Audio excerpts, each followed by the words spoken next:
அப்பனே முருகா, உனக்காக நாங்க ஒரு மாநாட்டையே நடத்துறோம். இந்த மாநாட்டை நல்லபடியா முடிச்சு எங்க கூடயே நின்னு அருள் கொடு அப்பனே, அருள்படை வீடு கொண்ட வேலனே. டேய், யாரா நீங்கலாம்? எதுக்குடா இப்ப திடீர்னு என்கிட்ட வரீங்க? என்ன முருகா இப்படி சொல்லிட்ட? உனக்காக நாங்க வேல் யாத்திரையா பண்ணோம், மயில் காவடி எடுத்தோம். 3 மாசத்துக்கு முன்னாடி கூட ஒரு போராட்டம் பண்ணமே முருகா, மறந்துட்டியா முருகா? நிறுத்துடா சங்கி.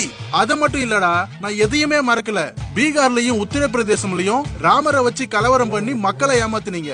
அதுவும் உத்தரப்பிரதேசம் MP எலெக்ஷன்ல தோத்து உடனே ராமரைய கழட்டி விட்டு ஜெய் ஜெகநாத்னு கோஷம் போட்டீங்களேடா, எப்படா மறக்க முடியும்? ஆஹா, முருகன் அலர்ட் ஆகுறாரே.